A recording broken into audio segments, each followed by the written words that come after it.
With the aid of this visual metaphor that I'm creating, I'm going to show you the attention-grabbing power of building emotional bridges with only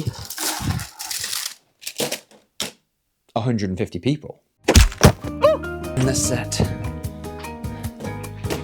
Yep.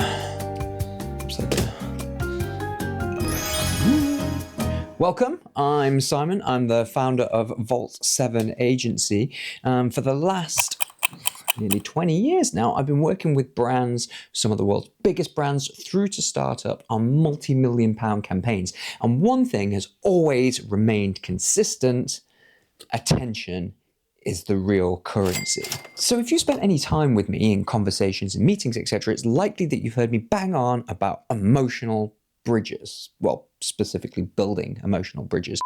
Welcome to an emotional bridge. Use your imagination. My crafting skills leave a lot to be desired. We optimize for relationships. It's not new. We've said that loads and loads and loads. And the reason we do that is because we recognize that attention is everything, and relationships are shortcuts to attention. Emotional bridges get people to relationships.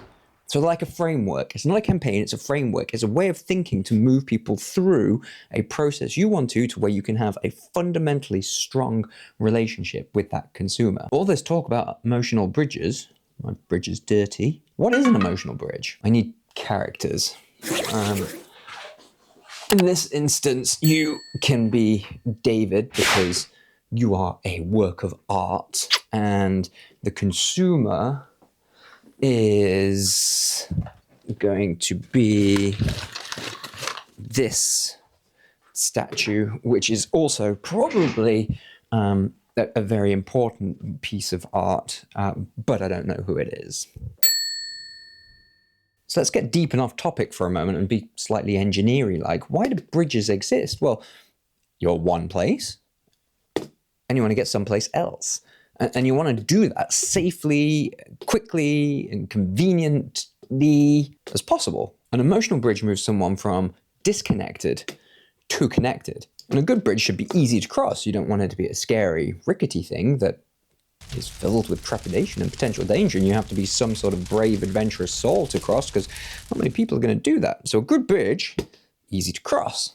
If the bridge doesn't exist, you're asking people to jump. There's so much risk involved. Many people won't. Some will try and they might fall off. Some might make the jump. Great, very few people will make the jump, but then there's nothing to fall back on. And so then they're gone as well. So again, a bridge is looking like a pretty attractive option to both sides of the statues. So when we're thinking about this emotional bridge and this relationship, I don't want you to think too big. In this case, micro wins. Actually doing this for around 150 people max is something that I passionately believe in, and think any brand starting out with a product, with a new offering, etc., should focus on those 150 people. Why?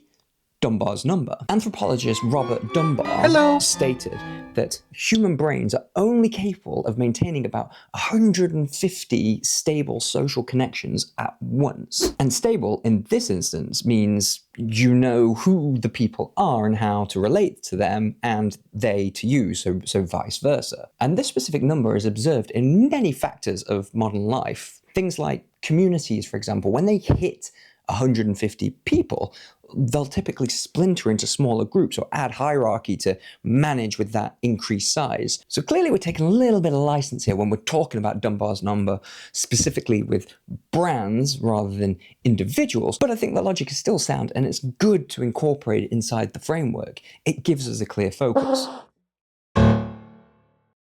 So, in this example, let's pretend you are an artisan dog shampoo brand, okay? So your market is the population of dog owners, which is massive. And remember, we're now thinking about going micro. So let's take on this mentality that we're only going to speak to 150 people.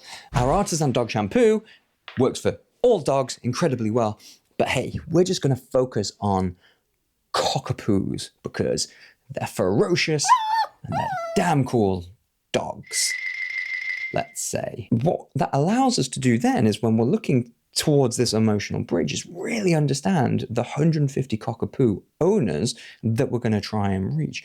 Is there a type of humor that is shared, political, cultural standpoints, beliefs, roles, responsibilities, etc.?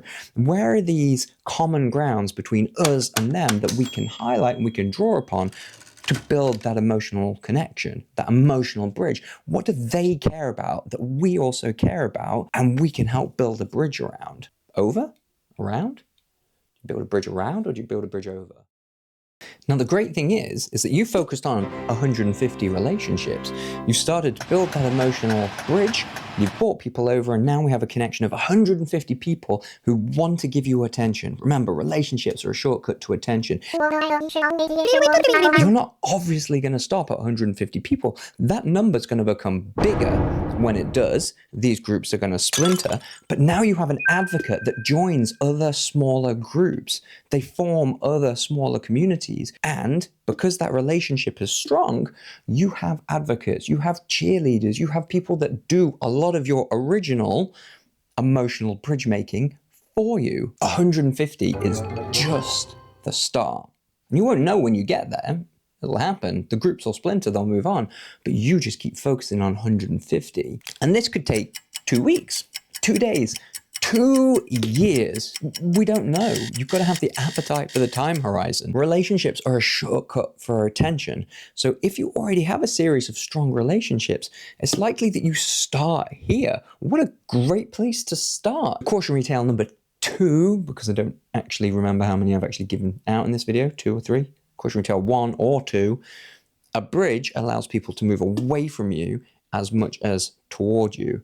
So if you don't maintain the relationship, if you don't maintain the bridge, I guess, it can decay. I would love it if every brand focused on building an emotional bridge with their consumer, moving them to a relationship, getting a phenomenal amount of attention then that you can do so much good with. Remember, your first task is to get people across to your side of the bridge. Then you'll have their attention, and then you have a real shot of them consuming your message. Your work is great. It deserves to be acknowledged. Build the bridge, invite the crossing, earn the attention, tell the story. Until next time, thank you. Thank you.